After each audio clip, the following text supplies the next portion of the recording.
할렐루야. 153 저녁기도에 오신 여러분들을 주님의 이름으로 환영하고 축복합니다. 오늘도 귀한 저녁 시간 가운데 하나님께서 우리들과 함께 하심을 경험하는 이 시간이 되기를 소원하고요.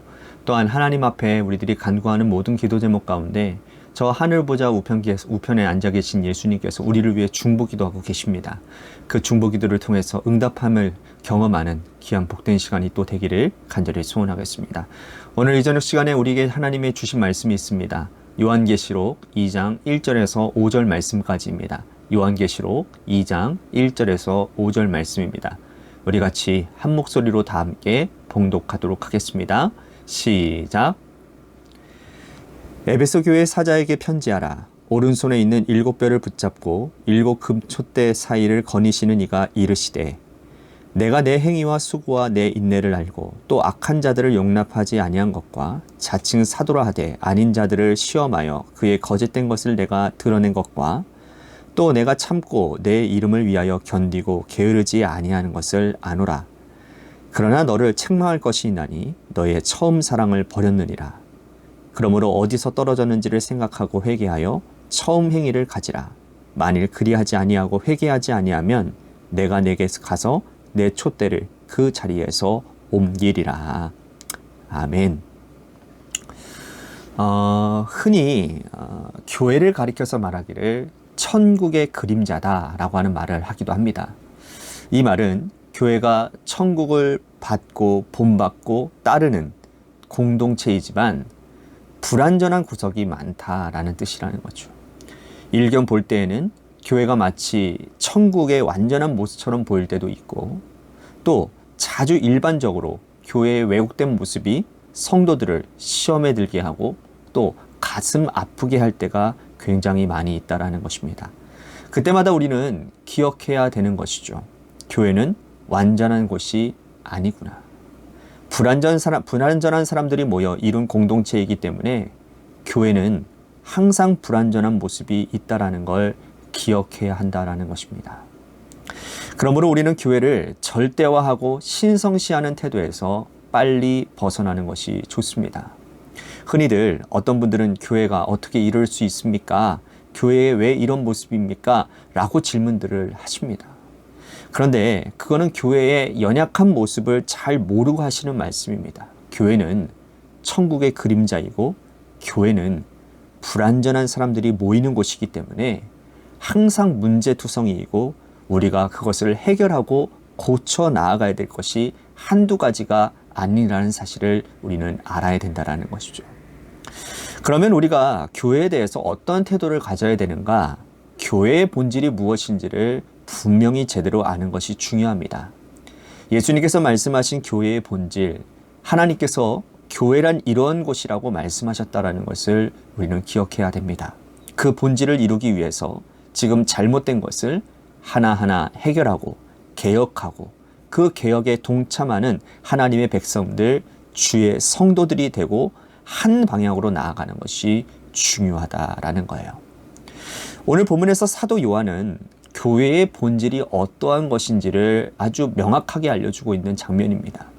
그는 요한계시록을 받는 공동체가 소아시아에 있는 7교회라고 하는 점을 분명히 하고 있습니다. 2장에서는 4개의 교회에 또 3장에서는 3개의 교회를 언급하고 있습니다. 공통적으로 교회라고 하는 틀을 만들어 두고 교회는 이런 곳이다 라고 말씀하고 난 이후에 그 교회에 책망할 것들을 말씀하고 또 그 교회들이 잘한 것들을 칭찬해 주고 있는 장면입니다. 먼저 사도 요한이 말씀하시는 교회의 본질은 이러하다라는 것을 우리들이 살펴보게 됩니다. 교회란 성령께서 예수님께서 이르시고 성도들은 그 이르신 말씀을 듣는 곳이라고 말씀을 하고 있습니다. 1절 말씀 다시 한번 보겠습니다. 에베소 교회의 사자에게 편지하라. 오른손에 있는 7뼈를 붙잡고 7 근촛대 사이를 거니시는 이가 이르시되 라고 되어 있습니다.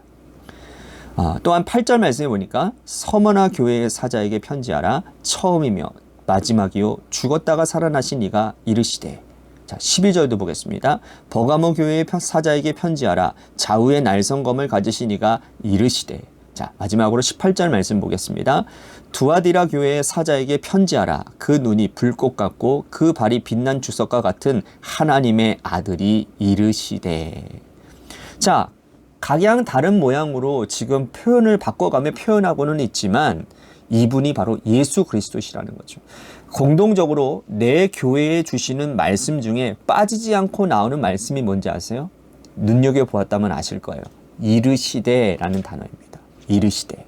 즉 교회의 시작은 예수님께서 이르시는 것으로부터, 즉 예수님께서 말씀하시는 것으로부터 교회가 시작이 되어진다는 거죠.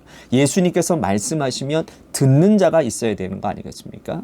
그래서 사도 요한은 성도들은요, 귀를 열고 귀 있는 자들은 들어야 된다라고 말씀을 하고 있다라는 겁니다. 성경 말씀에 보면 7절, 11절, 17절, 29절 말씀에 보면 귀 있는 자는 성령께서 하시는 말씀을 들을지어다 라고 하는 말씀을 계속해서 말하고 있습니다.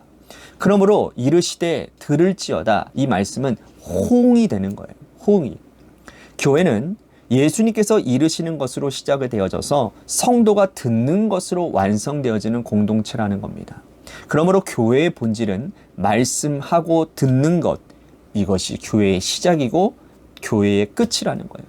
그러한 본질을 교회라고 한다면, 자, 그렇다면 과연 우리는 오늘 교회의 본질을 이루어가고 있나요? 스스로에게, 그리고 우리 공동체에게 오늘 질문을 해봐야 되는 겁니다. 우선 우리는 예수님이 하시는 말씀을 잘 들어야 되는데, 예수님의 말씀은 어떤 식으로 우리들에게 들려지느냐? 자, 첫째는 성경 말씀을 읽음으로 그 말씀을 우리들이 읽을 때 성령께서 우리들의 마음에 감동을 주시고 깨닫게 해주신다라는 거죠. 또한 선포되어지는 말씀을 통해서도 우리들에게 들려주시는 겁니다. 선포된 설교 말씀을 잘 그래서 들어야 되고 그 성경 말씀을 열심히 읽어야 되는 이유가 바로 여기 있다라는 거예요. 이 두 가지를 잘 해야 되는데 과연 우리는 설교를 잘 듣고 또 선포되어지는 말씀도 들으며 성경 말씀을 성실하게 읽어가고 있는가? 오늘 이 기도에 참석하는 여러분들은 당연히 그 일들을 하고 계실 거라고 저는 믿습니다. 그것이 바로 교회의 시작이고 그 시작을 통해서 하나님의 역사가 일어나는 교회가 된다라는 사실이죠. 자, 또한 들을지어다 라고 말씀하셨는데 이건 뭐냐면 마음의 감동을 주시는 대로 그 말씀이 우리의 심령밭에 와서 박히는 대로 행동하고 나를 고치고 있느냐라는 겁니다. 보통 이런 거 있잖아요. 한쪽 귀로 듣고 한쪽 귀로 흘린다 라고 하는 말이 있지 않습니까? 혹여나 이르시되 들을지어다, 이걸 제대로 하지 못한다면 우리는 교회의 공동체의 본질을 전혀 실천하지 못하고 있다라는 거예요. 오히려 우리는 예수님께서 말씀하시는 것보다 우리가 말하려고 할 때가 참 많은 것 같습니다. 교회 안에 그래서 말이 참 많아요. 성도들끼리도 말이 많고 또 자기들끼리도 여러 가지 말로 인해서 교회를 번잡스럽게 만들 때가 많이 있습니다. 그거는 교회 공동체의 본질을 흐리는 일입니다. 사람들이 말을 많이 하면요, 보통 두 가지로 귀결되어집니다. 그게 뭔지 아십니까? 자기 자랑 내지는 타인에 대한 비난입니다. 자기 자랑은 교만으로 이루어지고요, 타인에 대한 비방은 성도들을 분열시킵니다. 교만과 비난, 이건 말로부터 일어나는 일이에요. 내 입을 닫고 귀를 열어야 되는 겁니다. 다시 말씀드립니다. 나의 입을 닫고 귀를 열어야 되는 거예요. 그곳에서부터 교회가 시작되어진다라는 거죠. 그래야 하나님의 교회가 되고 그제서야 하나님께서 기뻐하시는 교회 공동체의 본질을 이룰 수 있다라는 거예요. 이것이 바로 교회라는 사실을 우리는 꼭 기억해야 되고, 우리는 그래서 마음을 열고 귀를 열고 입을 닫는 훈련을 하는 성도들이 되어야 되는 것입니다.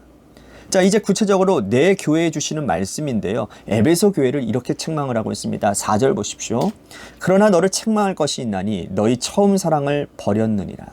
자, 에베소 교회를 처음 사랑을 버린 교회라고 책망하고 있습니다. 자, 에베소 교회가 어떤 교회인가요? 사도 바울이 3차 전도 여행 때 개척한 교회가 에베소 교회예요. 바울이 에베소 교회를 개척할 때에 여러분들이 잘 아시는 기독교 서점 가운데도 이러한 명칭이 있지 않습니까? 두란노라고 들어보셨죠? 두란노 서원을 세웠습니다. 그곳에서 3년 동안 눈물을 흘리며 말씀을 가르쳤던 장소예요. 그 말씀으로 세워진 교회가 에베소 교회입니다. 그러므로 여기 에베소 교회의 처음 사랑은 말씀 사랑의 공동체다라는 뜻이에요. 그런데 그 교회가 처음 사랑을 버린 거예요. 이 처음 사랑은 말씀 사랑을 버렸다라는 뜻입니다. 냄비 같은 성도들이 있어요. 처음에는 뜨겁게 막 달아오르다가 금방 실증내고 금방 포기하는 분들이 있습니다. 은혜 받을 때는 뭔가 큰 일을 행할 것 같고 뜨겁게 섬기고 봉사하다가도 금방 실증내고 돌이키는 사람들이 있습니다. 그런 사람들을 지금 에베소 교회를 통해서 책망하고 있는 것이죠. 처음 사랑, 끝까지 내가 하나님 나라 가는 그날까지 성실하게 주의 일을 감당하고 한 번 들은 말씀 굳게 붙잡고 지키는 자들은 하나님께서 기뻐하신다는 거죠. 서문화 교회는 책망받을 일이 없는 교회였습니다. 교회는 연약하지만 환난과 고난이 많았으나 그러나 그 환난과 고난을 잘 견디고 이겨낸 교회라고 말씀을 하고 있습니다. 9절 말씀해 보니까 내가 내 환난과 궁핍을 알거니와 실상은 내가 부유한 자니라. 자칭 유대인이라 하는 자들의 비방도 알거니와 실상은 유대인이 아니요 사단의 회당이라. 자, 환난과 궁핍을 당해서 지금 가난한 교회지만 영적으로는 부유한 교회라는 거예요. 교회는 드러나는 것, 외적인 것으로 판단할 수 없습니다. 교회를 판단하는 이, 성도를 판단하는 이는 오직 하나님 한 분밖에 없습니다. 사람들이 볼 때에 저 교회는 가난한 교회, 저 교회는 옷을 입고 다니는 성도들의 행색을 보니 참 부자다라고 생각할지는 모르겠으나 환난과 궁핍을 지키고 견디고 믿음을 붙잡아 살아가는 자, 그들이 하나님 앞에 부유한 교회, 하나님 앞에 부유한 성도라고 일컬음을 받게 된다는 거죠. 우리도 믿음의 정절을 굳게 지켜 하나님 앞에 부유한 성도라 일컬음 받는 우리 모두가 되어야 될 것입니다. 자, 버가모 교회를 이렇게 책망을 하고 있습니다. 15절 보십시오. 이와 같이 내게도 니골라당의 교훈을 지키는 자들이 있도다. 자, 니골라라고 하는 뜻은요, 사람을 정복하다라는 의미를 가지고 있습니다. 자, 버가마 교회에 이 니골라당이 있었는데 헛된 술술로 이 교묘한 말로 성도들을 정복하고 당을 짓는 사람들이었다라는 거예요. 이러한 자들이 교회를 분열시키고 또 어지럽혔다라는 겁니다. 이러한 사람들을 책망하는 말씀이라는 거예요. 교회의 본질은 예수 그리스도가 하시는 말씀 듣고 그 말씀에 귀 기울이고 순종하는 것이 전부라고 제가 말씀을 드렸는데, 사람을 정복하고 사람을 통해서 당을 짓고 교회를 분열시키는 것, 이거는 절대로 해서는 안 되는 일이라는 거예요. 니골라당의 교훈을 따르는 자, 하나님 그들 가만두지 않으신다고 말씀을 합니다. 두아디라 교회를 책망하는 모습도 보십시오. 21절 말씀 보세요. 또 내가 그에게 회개할 기회를 주었을 때 자기 음행을 회개하고자 하지 아니하는도다. 자, 이세벨이라 불리우는 한 여인이 있었는데 그 여성은 성도들을 깨워가지고는 우상 숭배를 하게끔 만드는 사람이었다라는 거예요. 음행은 곧 우상 숭배인데, 음행을 하게 하고 우상을 숭배하게 하고 성도들에게 그리스도의 말씀 앞에 서지 못하게 함으로 아주 악한 여인이라고 말씀을 하고 있습니다. 하나님께서는 이 여인에게 회개할 기회를 주셨는데 회개하지 아니하고 계속해서 성도들을 깨어서 우상 숭배하도록 했다라는 말씀이에요. 자, 이 말은 무슨 말일까요? 회개하지 않는 자들, 그들은 책망받고 결국은 심판받게 될 거라는 겁니다.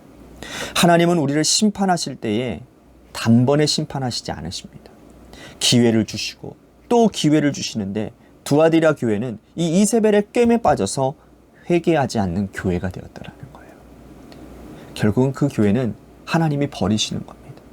하나님의 역사가 일어나지 않는 교회가 되는 거예요. 오늘 이 말씀을 여러분들 꼭 기억하시고 교회에게 주시는 책망, 곧 나에게 주시는 책망으로 들려질 수 있게 되기를 바라겠습니다. 교회의 본질이 예수 그리스도께서 이르시고 또 그 이르신 말씀에 우리가 귀를 열고 마음을 열고 들어야 된다는 사실을 우리들이 먼저 기억하고 먼저 말하기보다는 귀를 기울이며 하나님의 음성에 하나님의 말씀을 듣는 성도가 되도록 인도해 주시옵소서. 사람의 말과 사람에 의해서 사람의 권력에 의해서 사람의 판단으로 인해서 당을 짓거나 분열되어지는 교회가 아니라 성령 안에서 하나 되게 하시는 성령 안에서 정말 주님 그리스도 안에서 하나가 되는 공동체가 되는 교회가 되게 하여 주시옵소서라고. 오늘 이 말씀을 생각하며 우리 같이 교회 공동체를 위해서, 교회된 나를 위해서 하나님 앞에 회개하며 기도하는 시간을 가졌으면 좋겠습니다. 또 한 가지 우리 같이 기도할 것은 재개발 가운데 놓여져 있는 우리 관악교회를 위해서 하나님 앞에 기도하도록 합니다. 우리의 힘으로 할 수 없는 일입니다. 하나님의 은혜가 필요한 일이에요. 그렇기 때문에 우리는 하나님의 은혜를 구해야 됩니다. 온 성도들이 함께 하나님의 은혜를 구하여 느헤미야가 성벽을 재건하여 이스라엘 민족의 그 부흥을 일으켰던 것처럼 성벽, 눈에 보이는 성벽을 세운 게 아니라 민족이 하나님 앞으로 돌아가는, 회개하고 하나님 앞으로 영적으로 바로 서는 일들이 일어났던 것처럼 우리 관악교회의 성전을 다시 새로 짓는 것이 그게 목적이 아니라 이 새로 지어가는 그 목적 가운데서 우리의 영이 새로워지고 우리가 하나님과 더욱더 가까워지는, 그리고 교회의 본질에 더 가까이 바로 서는 그러한 계기로 삼을 수 있는 재개발 기간이 되게 하여 주시옵소서라고 우리 같이 기도했으면 좋겠어요. 마지막으로 우리 고3 수험생들을 위해서 기도하도록 하고요. 또한 여러분들의 삶의 자리와 여러분들의 자녀들을 위해서 기도하시다가 이 시간 돌아가시기를 바랍니다. 노래 끝날 때까지 우리 함께 기도의 자리로 나아가도록 하겠습니다. 기도하시겠습니다.